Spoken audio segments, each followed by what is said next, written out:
Good evening, everyone. Thank you so much for coming to tonight's conversation. I'm Michael Taylor. I'm the Chief Curator and Deputy Director for Art and Education here at VMFA. And tonight's event is timed to coincide with this amazing exhibition upstairs, Tsherin Sherpa's Spirits. If you've seen it, go see it again. If you haven't seen it, you're in for a treat. And I think this panel tonight is going to bring new perspectives and new ways of looking at that art.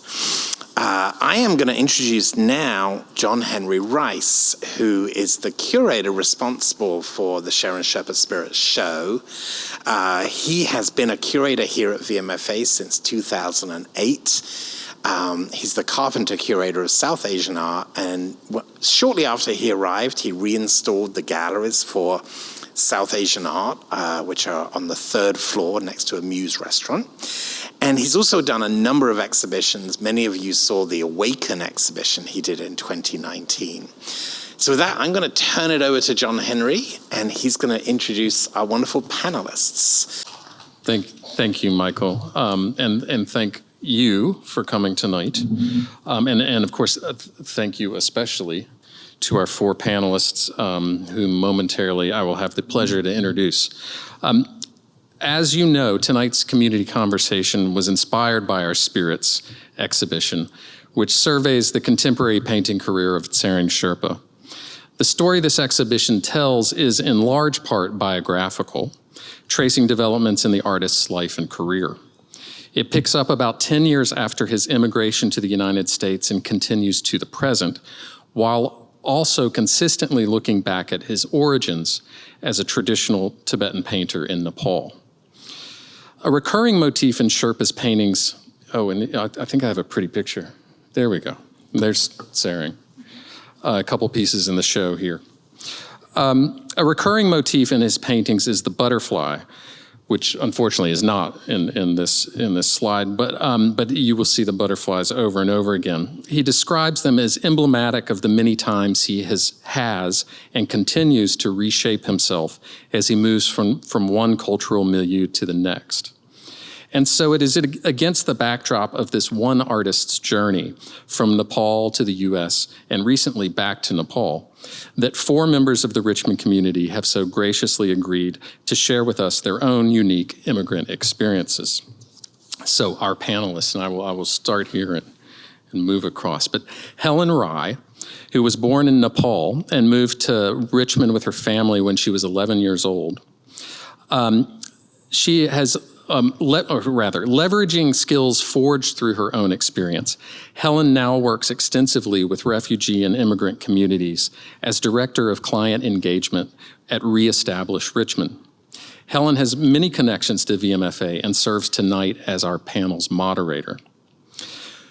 Next along, in fact, we've got headshots as well.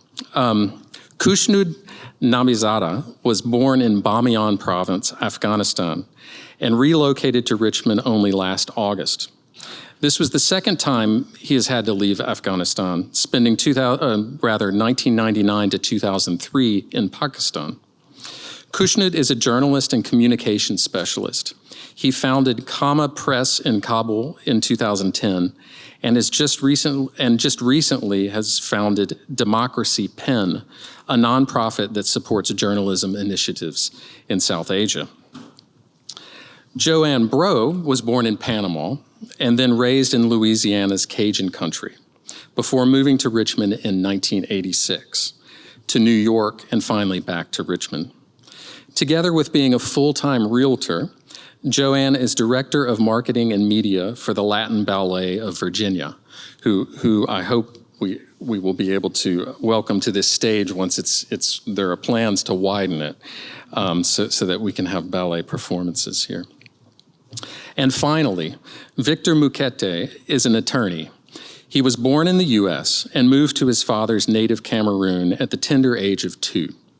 He came back to the US for college and law school before returning to Cameroon to practice. Eventually, in 2017, Victor returned to the States and to Richmond, where he now serves as senior manager with the Litigation Practice Group of Altria's law department. So I hope you will join me in welcoming and thanking our panelists.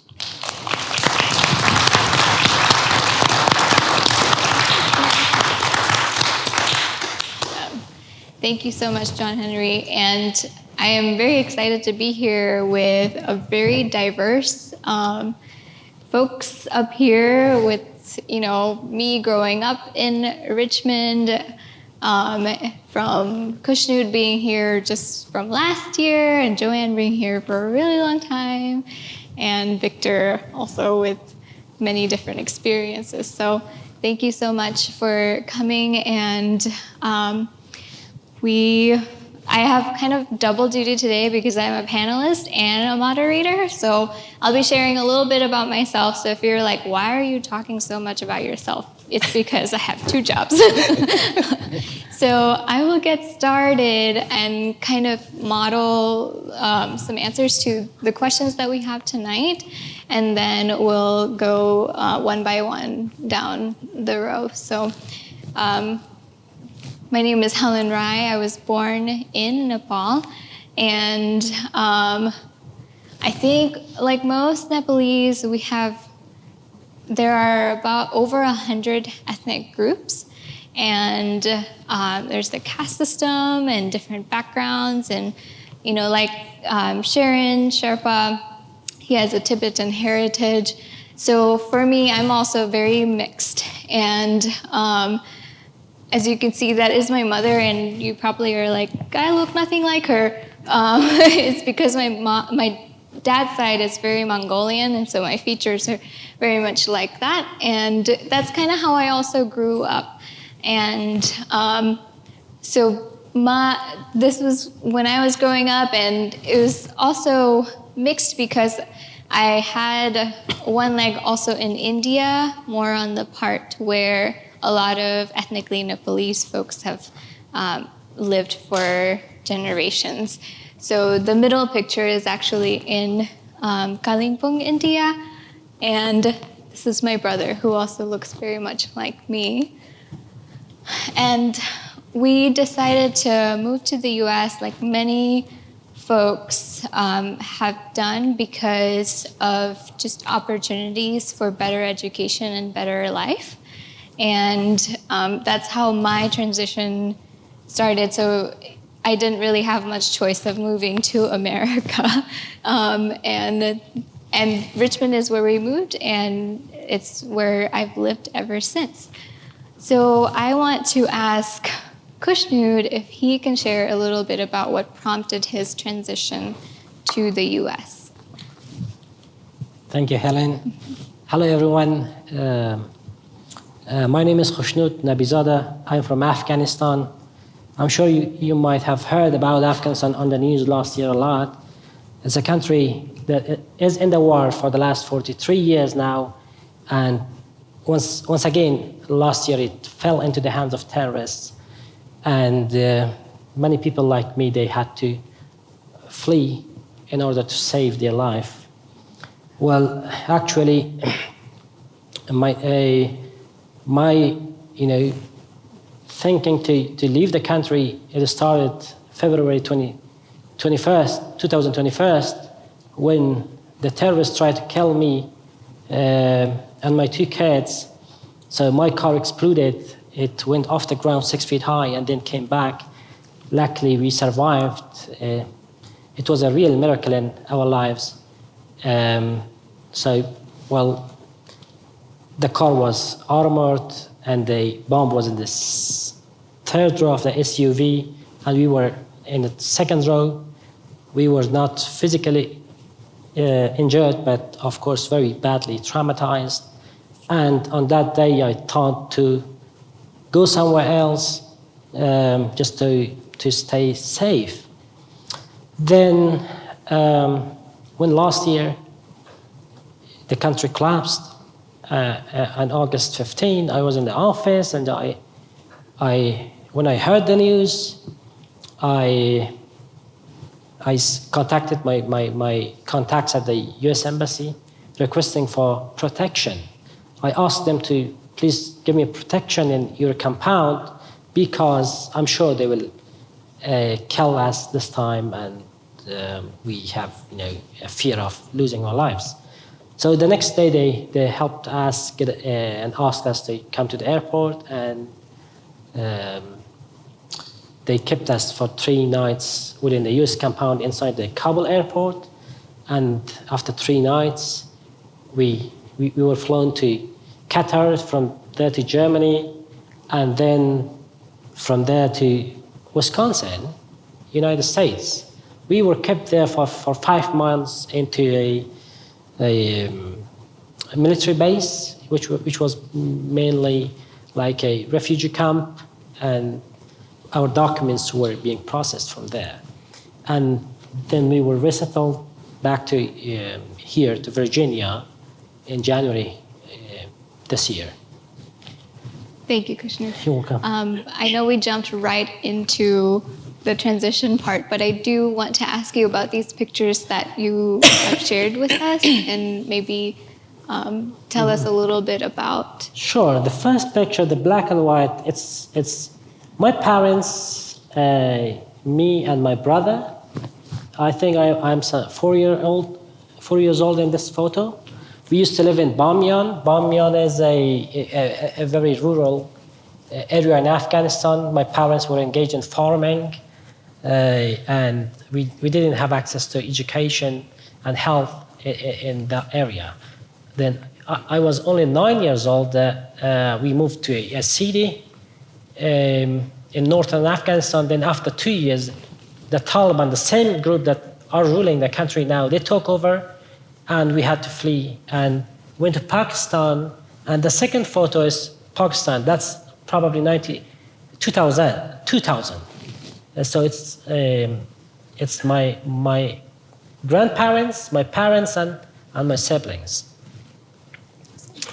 And this photo is the photo where we have wearing jackets. It's Pakistan again, me and my siblings. And the other photo, it's 2006. It's in Kabul in Afghanistan, my school. That's the last day of school, high school, yeah. And these photos are back to Pakistan. One is when me and my siblings are carpet waving to feed the family at that age. We had to work because we were a family of 10 members. My father, he couldn't, he used to work, but the income was not enough for the 10 members. So we had to contribute and help our father. So we are carpet waving at home. And the other photo is my school. It's me, my class fellows, and the one in the middle, our teacher. The photo in the office, it's 2005. That's my first office job in Afghanistan. I used to work as a customer service representative in a telecom company. And the other one is, the next one is my graduation. It's 2012. And I established a news agency in 2010 while I was it was second year of my university. And the photo, the meeting, it's me and the International Security Assistance Forces commanders. They visited my media office, wanted to do some partnership in some media affairs. And the other photo is it's me. I am on the field as a journalist. I'm talking with a soldier, and we had to wear those jackets because places we were reporting from were very risky. And that's the photo of my car after the explosion. You see that the roof has went off. And in the middle photo, it's the Kabul airport. It's the day. It's August 19 that we are leaving. And the third one, it's inside a military plane. It's about 650 people there.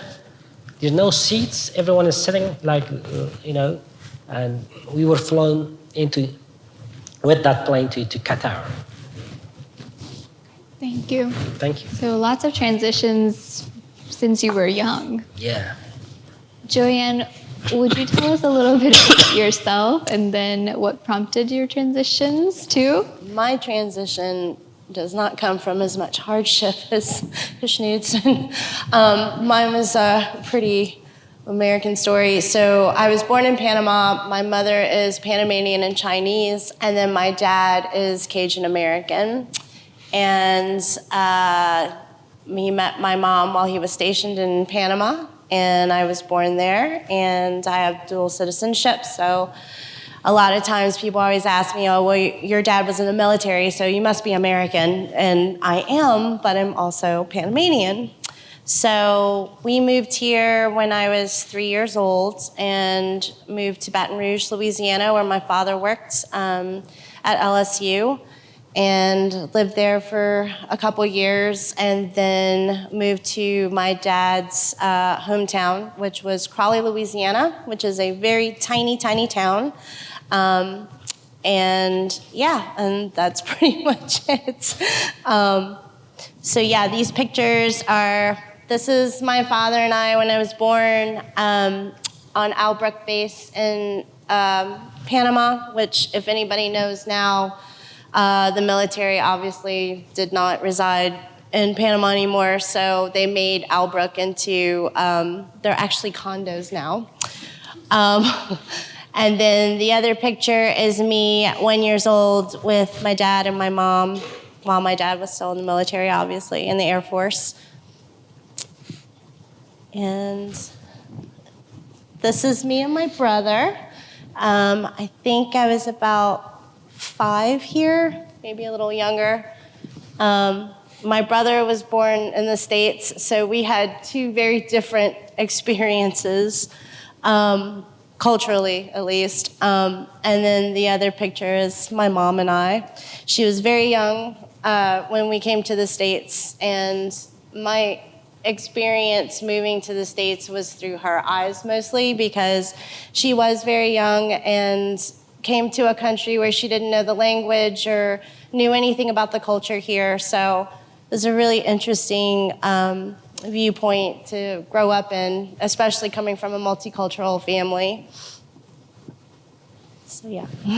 Thank you, Joanne.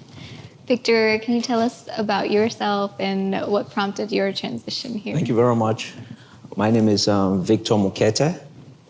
I consider myself Cameroonian. My father is from Cameroon, which is in Central Africa, between Nigeria, Chad, the country of Central Africa, Gabon, Congo, and Equatorial Guinea. So Cameroon sits smack dab in the middle. If you were to look at the map of Africa and you look at the map of South America, the pointy nose of Brazil fits into Cameroon. So during Pangea, both of them were the same. My dad is from that country. My mother is actually from this country. My mother was born in a town called Okolona, Mississippi. And I was born on the campus of Indiana University in Bloomington, Indiana. My father was among the first generation of Africans in general, because most of them got their independence in the 60s, to come to America for education. And my mom attended IU, my dad attended IU. After graduation, both of them worked in the United States, and I was born out here. At the age of 2, my dad decided to relocate to Africa. At that time, countries that had become newly independent in Africa sent out their best students to be educated in the West and then come back into their countries to lead those countries. So my dad went back to Cameroon for that purpose. So I did all my formative years in Cameroon. Elementary school, high school, and when it came time for college, my parents sent me back to the United States. I went to the Citadel for college. I was going to be a pilot. I actually had a navigator slot, but I decided to go to law school. I went to law school at LSU, and then decided not to practice. Now, having gone to the Citadel, I paid my way, so I had no contract. So I closed out my my military contract and decided to become a private lawyer. I practiced for a law firm in Atlanta called Zimmerman and Associates for a couple of years, and then Sullivan and Cromwell in New York for the next 7 years. While I was in New York, I was fortunate, and unfortunately for a lot of people, to work for a Wall Street law firm at the height of the real estate crisis. So I was fortunate to work in that. I say this because it gave me a lot of opportunities to learn about the structure of this country and the structure of finance. And during that time, I made a determination to go back to Cameroon and to see how to contribute to the development of that country as well. And I did eventually move back to Cameroon. I'd set up a business out there. I had a cattle ranch, and I had hog operations. I had a logistics company, but since I was licensed in the US, the law in Cameroon is that if you're a Cameroonian and you're licensed to practice law any other way in the world, you can come back to Cameroon and swear into the Cameroon Bar Association. So I went back to Cameroon, and I swore into the Cameroon Bar Association as a lawyer in Cameroon. Now, Cameroon is a unique country. The only two countries, Cameroon is one of two countries in the world which is bilingual French and English. The other one is Canada. And the reason for that is that Cameroon was initially a German colony. So back in 1884, European powers got into Berlin, and they pulled a map of Africa, and they just drew lines and said, you get this, you get this, you get this, you get this. What is now Cameroon was apportioned to Germany. So Cameroon was a German colony up until the end of the First World War. At the end of the First World War, the countries that had fought Germany, wherever they stood in fighting on the continent of Africa, at the League of Nations, they were given trustee management powers over those areas. So France and the United Kingdom were fighting Germany in the territory of Cameroon during the First World War. And at the end of that war, wherever France was located, that portion of Cameroon became part of French West Africa.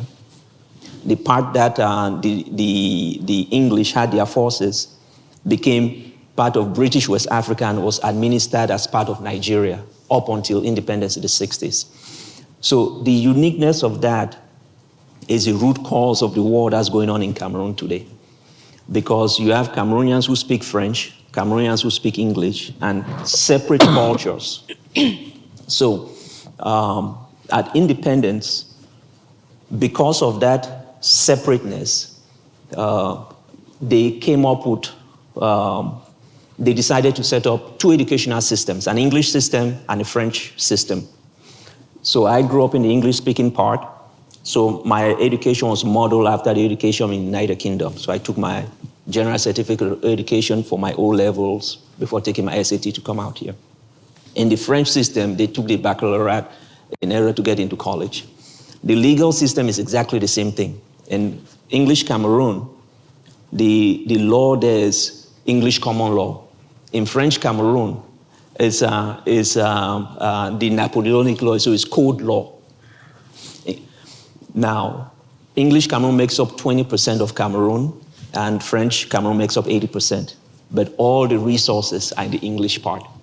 So from independence till today, the French part, which is lacking in most of the natural resources, extractive resources, they do have a lot of timber, but extractive resources, that is oil. It is lacking in that, whereas in English Cameroon, which borders Nigeria, and you know it's a heavy country when it comes to, it has an oil province. So the French imposed themselves on the English. So in Cameroon, it is extremely stratified. So if you're a French Cameroonian, you're at the top. If you're an English Cameroonian, you're at the bottom.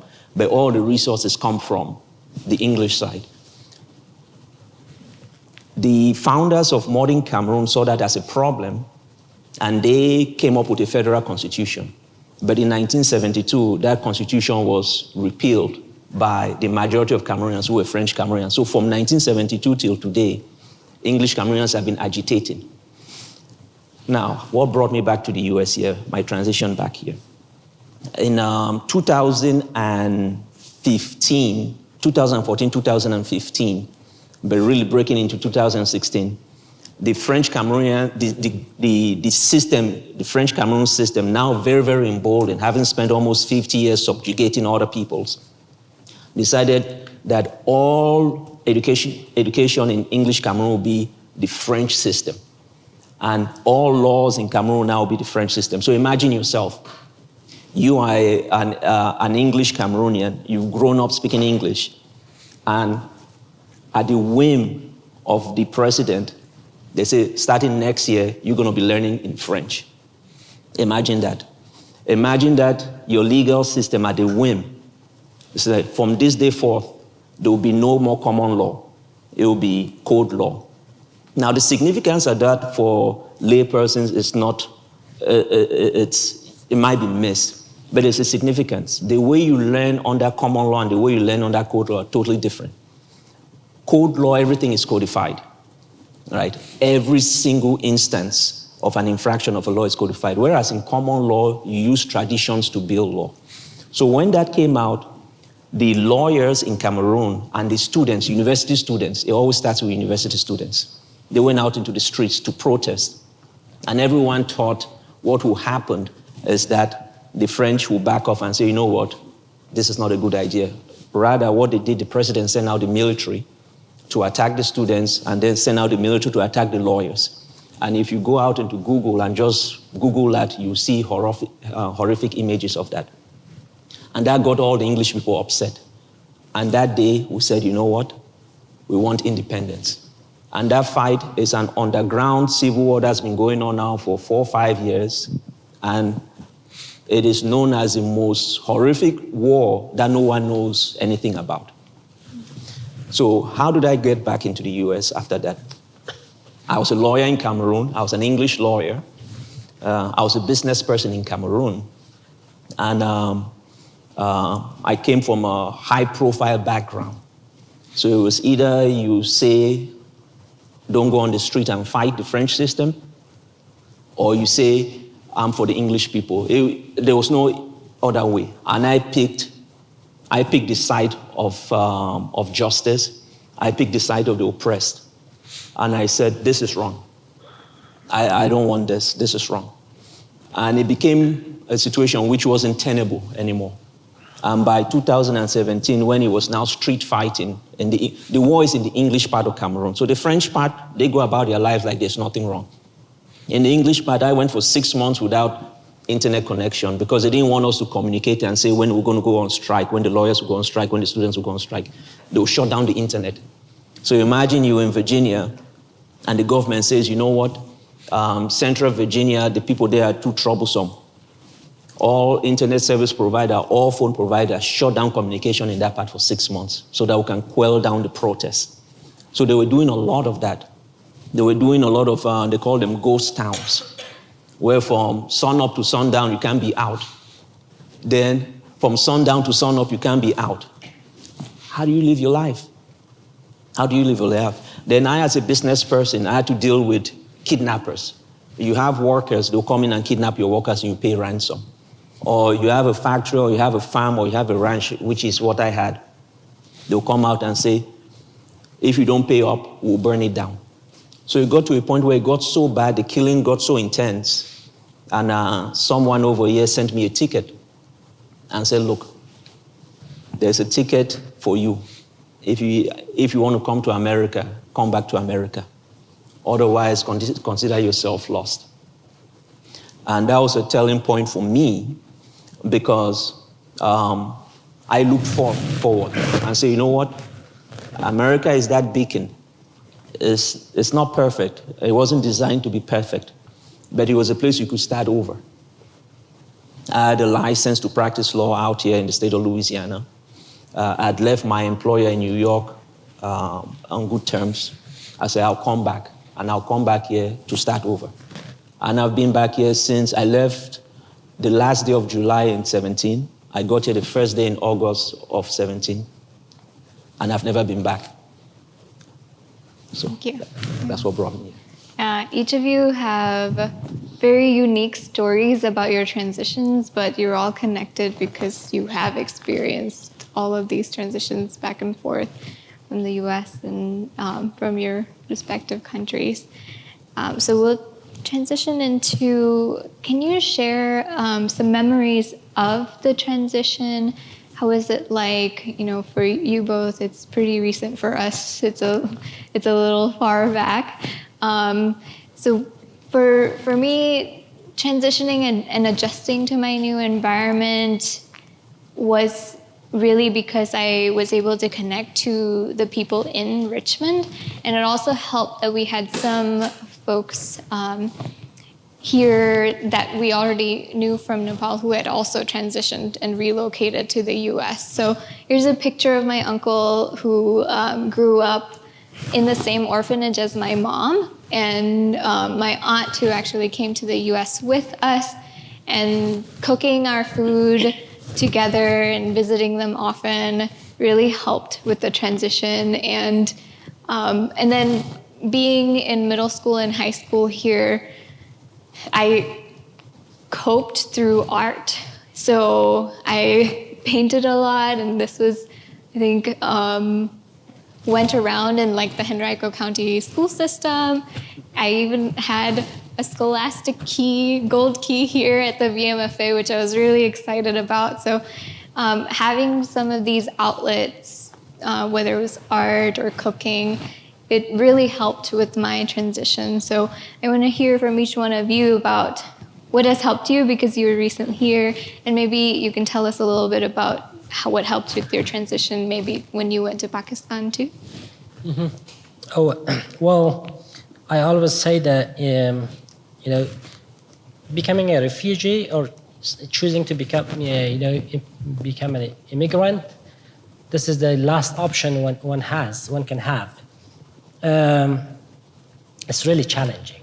It's really not easy to reintegrate in somewhere else in the world, leaving your everything behind, including leaving your memories, your families, your investment, your hopes, and your country, your values, everything. I have heard that, I had already heard that it takes a couple of years, like 3 to 5 years to get fully resettled and to get fully reintegrated. But I didn't know how challenging the start was. I'm here, it has been 7 months now that I'm in Richmond. It is challenging, but we are struggling with the life. We are slowly, getting acquainted with the system here, with the social system, with the healthcare system, with how things work in this country, and we are slowly making some friends. But still, we have to just forget about what we had in the past. So it always, we sometimes suffer when we see that we left everything behind, starting from scratch, from zero. And so it really needs, someone to become much stronger just to do a restart. So but I think that now me and my family, I have 4 kids. The last child was born two months ago, and we're slowly, getting resettled here and being reintegrated. And I would like also to share a very good news with you guys today, that I just came from a job interview here this evening, and once I stepped into this room, I received a job, the acceptance letter. I just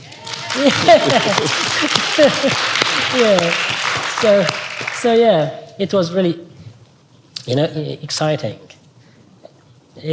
But it is challenging. It takes some time. But I'm personally very positive.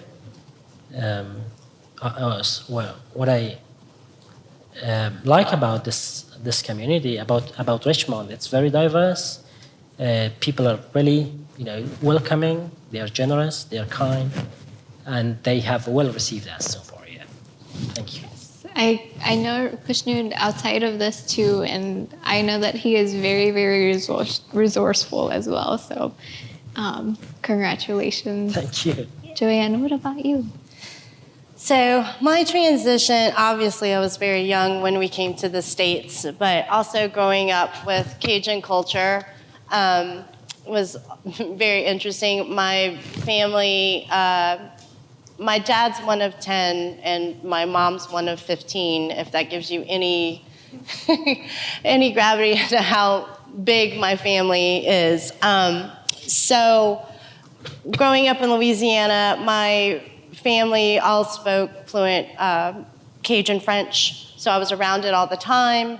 And then when we moved to the States, my mom didn't really speak English very well, but because my dad spoke French and my mom spoke Spanish, and it's all based in Latin, they kind of made that work. And then food was also the binding thing between my parents, because when we came to the States, my mom only knew how to cook, Chinese food and Latin food, which my dad was not a fan of. And so my mom had to learn, to communicate with his family, and she did that through cooking and just spending time with his family. And they were very, welcoming. And even though my dad was kind of the black sheep because he's the youngest of the 10 and was the one who was most successful, went to college, was in the military the longest, he was kind of seen as the black sheep. And so our transition back to Louisiana was pretty interesting because we were the city folk. And then, just watching my mom go through all the things that she went through when we came to the States. I mean, growing up in rural Louisiana in the 70s, if anybody can imagine what that was like, there was a lot of racism and discrimination and that sort of thing. And so my mom was quite determined to not teach me how to speak Spanish or kind of be culturally integrated on that side of things. And so, as you get older and you realize what your heritage is, and you're like, wait, I don't understand what's happening. So anyway, and then transitioning to Richmond was also a culture shock for me, because growing up in Louisiana in the environment that I did, and being surrounded by Cajuns, and then having to come here was just very, very different culturally. So I had to integrate that way as well. And also just the schools were different, and there was a definite difference in class structure and that sort of thing. So these pictures, the one on the left is me and my brother. We're in Panama. This is the first time we visit after we had moved to the States. And that's my grandmother, who I only met twice, who didn't speak any English whatsoever. So I kind of had to piece words together to speak to her. But she remains where my mom grew up, which was in the jungle in Panama. So she lived in this little hut, and she had like a wood-burning stove and lots of animals. And I do recall the first time I met my grandmother and had dinner with my grandmother, because she calls me over and she, motions for me to come to the side of the house, and she just grabs the chicken and she cuts its head off. And I was just, being as young as I was just kind of in shock. And, and then you start to put things together when you're talking about your history and your family and that sort of thing. So it was very interesting, because we had chicken that night, and I was like, oh, where'd this come from? And then on the right side is my grandfather, who was Chinese. And it's unfortunate because I don't know a lot about my grandfather. He committed suicide when my mom was 2 years old. And her being the youngest of the 15, she didn't really know him. I do know that the story was with some of the children and my grandmother and him, they went to China to live. And when the war broke out and the Japanese invaded, they called all the Panamanian citizens back. My family fled the country, my grandfather was shot in the collarbone, and but they made it out of the country, but they couldn't get the bullet out of his collarbone, so he was in immense pain all the time, and so ended up becoming an alcoholic and ended up killing himself. And so I don't know a lot except that he was a professor, and that's how he met my grandmother, and was very adamant about having my grandmother raise the children to be of Chinese culture. So that was interesting to me. Yeah. My mom's very much more Asian-based than I am, so culturally. Yeah. So that's it. How have you coped with all of these very emotional things and backgrounds and mixed histories? It's difficult because, like I said, you know, when you're young and you're growing up in America and you're not taught your native language, but then you're taught this other language, and you're also told, well, you're American, and so you have really just the American culture. But like, you know, my family being Cajun and having the traditions, like Cajun traditions, it is an ethnic group here in the States that people kind of are just like, you know, lesser than French rednecks, as they like to call us. So yeah, it was really interesting having not have, you know, your mom teach you your culture, because she's so discriminated against that she kind of denies her culture. Mm. And so she wants her kids to be as American as possible. And that's what happened with us. And so we didn't learn the language. She really didn't gravitate towards her Latin culture per se, which I do naturally. And she finds that confusing because having been raised, you know, Cajun and Chinese, you know, very strict, very regimented in a lot of ways. And even the way you deal with things emotionally, very different. Mm-hmm. So it's weird because you have this like really warm culture, and then you have this really like reserved, you know, very strict culture. So yeah. It was difficult. Yeah, so it's a journey for sure. And yeah. I think that's a very familiar thing I've heard from the Asian American community. I think a lot of Spanish-speaking communities too, about not wanting to teach children the culture and the language, and also not speaking about suffering. And that was something I was thinking about because, you know, I think my mom talks so much about like her struggles growing up and things like that, which I think is completely valid. But then I was listening to some families who refuse to talk about those kinds of suffering growing up, or even their transition here. And I was wondering, I was like, is it because they just suffered more and they don't want to trouble their children? But then, you know, my mom's struggles maybe was not as difficult. But it's just very interesting because some families have chosen not to talk about their history and some families have. Yeah, my mom's pretty closeted about family history for some reason. Yeah. I think there was a lot of hardship with her growing up, and I think that was, it's just kind of, it's not talked about. Right. So. Yeah. Spare the children the details, I guess. Victor, what about you, and what helped your transition back? Because that was a history lesson for sure, and it was very impressive. Yeah, I was trying to lay the foundation because it's not the story is not linear. So I tried to lay a foundation for that. The transition, imagine one day you're extremely comfortable, you're doing what you love, you're around family, you're fairly successful at what you do, and you've attained probably the heights of professional excellence, and you have the independence that comes with being financially comfortable one day, and the next day having nothing. And imagine that you are 3 decades, almost 4 decades into your life.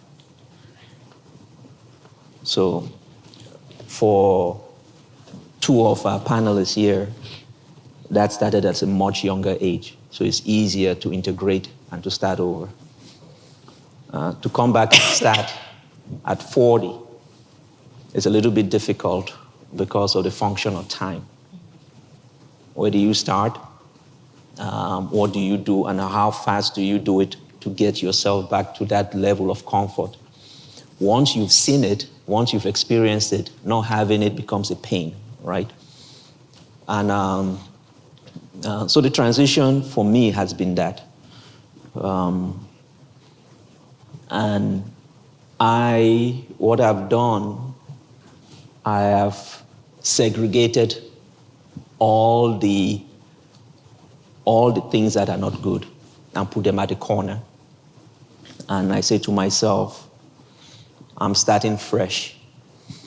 Now, I made mention of the fact that this country is a beacon. It is, in fact, a beacon, in the sense that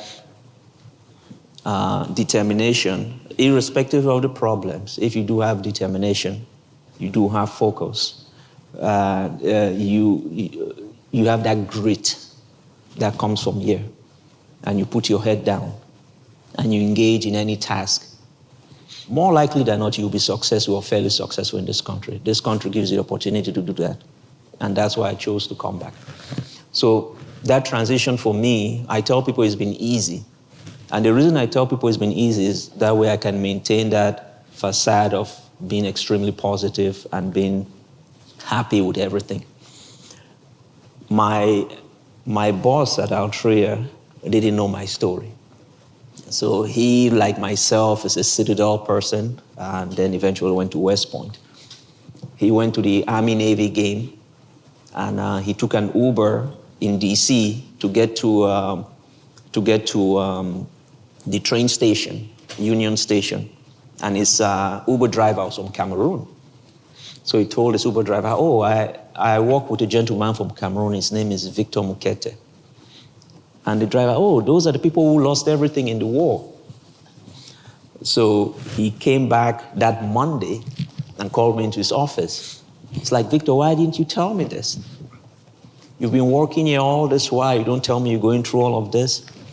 So I told him, I said, I've written everything I had down to a value of 0 to give me an opportunity to restart my life. And it is what the parents did, right?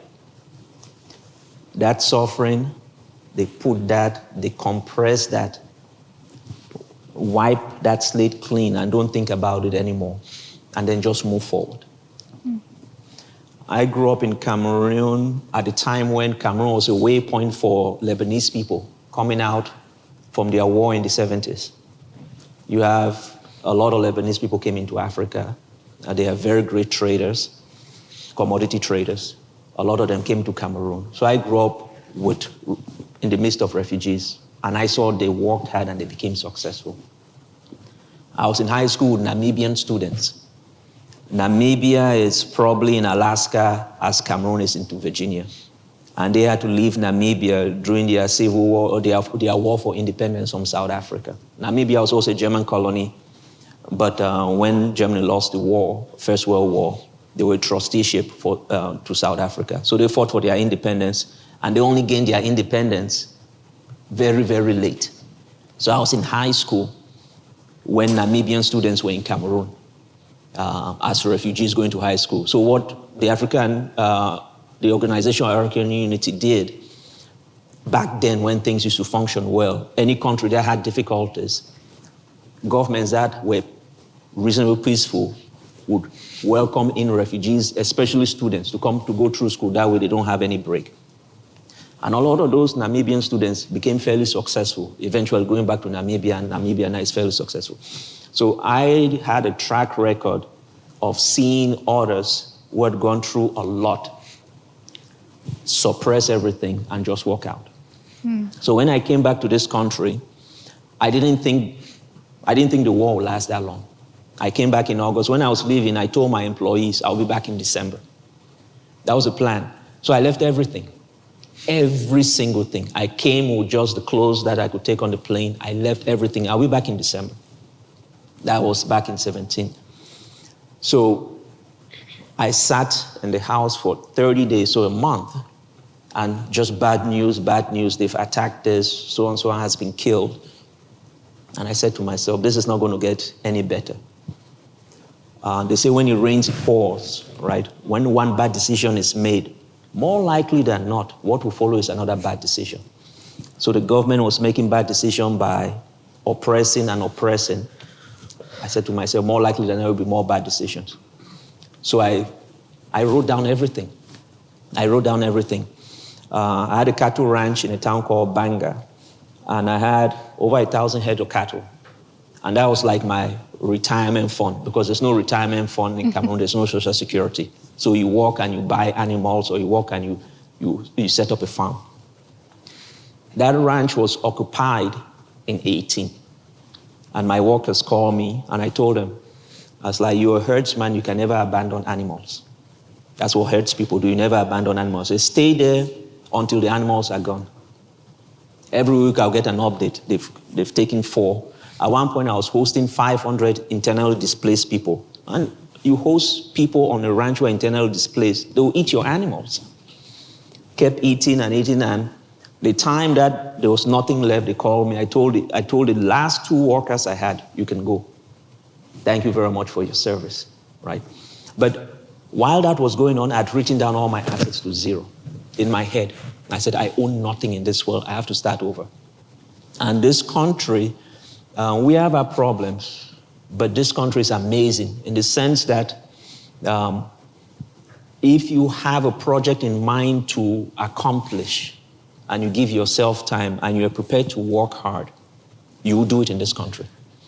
There are other countries in the world that might have a system or a political system and economical system that is similar to this, but this is the one that affords people that opportunity.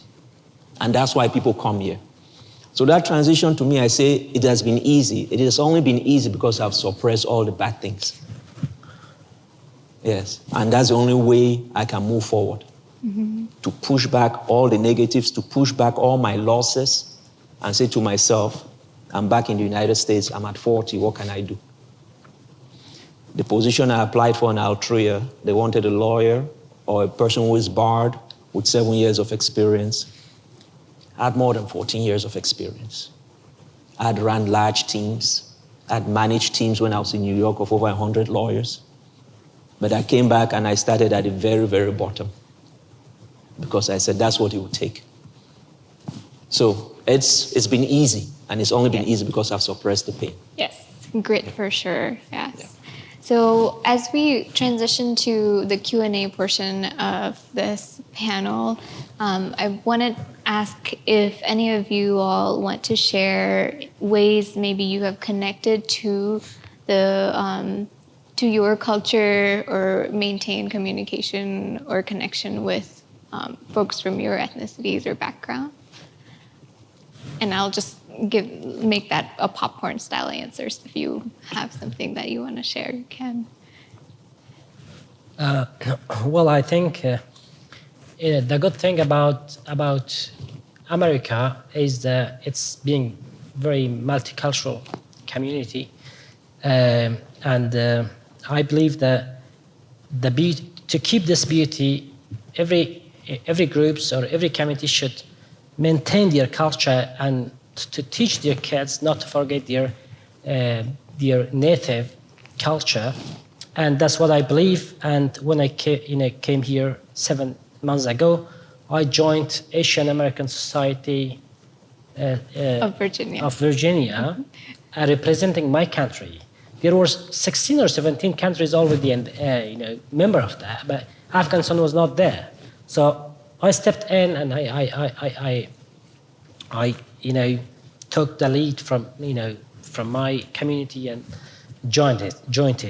So we have got a couple of almost 130 families from only my community that I come from a very ethnic minority group. So that way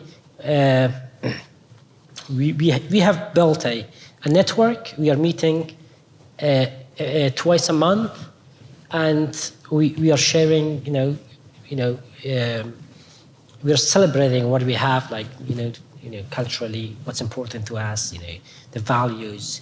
But and also we have got some programs that we work with the kids and with the families to educate them about their native values and cultures, and to help them not to forget their language, their culture, and where they come from. So so that's it. Thank you. Yeah, I think for me, it's more like, having the relationship I do with my family on both sides, and then also like kind of surrounding myself with different cultures and understanding, like it's cool to meet people from different backgrounds and hear their stories and that sort of thing, but it also like gets you more interested in knowing what your heritage is and why you gravitate towards this kind of music, or why do you like this type of art or whatever. So I think culturally, the artistic community for me has been like the biggest influence. But also, like working for Latin Ballet, obviously, I've learned so much more about my culture on the Latin side of things, because that's what they do. They educate the public on that sort of thing. So, and I think just when I moved to Richmond and had such a hard time acclimating here, it actually became easier as I got older, because you find that niche, you find those people that really support you and just kind of are interested in where you come from and what your story is, and then you're interested in their story, and then it's great. It's just a great bonding moment, so. Well, for me, now what I've done, it's the good thing, again, I'm just blessed to be here. This is an amazing country. For generations, this country has been extremely welcoming for peoples from Africa, especially for peoples from Cameroon. And recently, a law was enacted to give special status for Cameroonians who are stuck on the southern border. So you do have quite a lot of Cameroonians in this country. So there's a Cameroon community of Richmond that I engage in. The large centers for Cameroonians in this country are the Washington, Maryland, Access, and Houston, Dallas, and then Atlanta.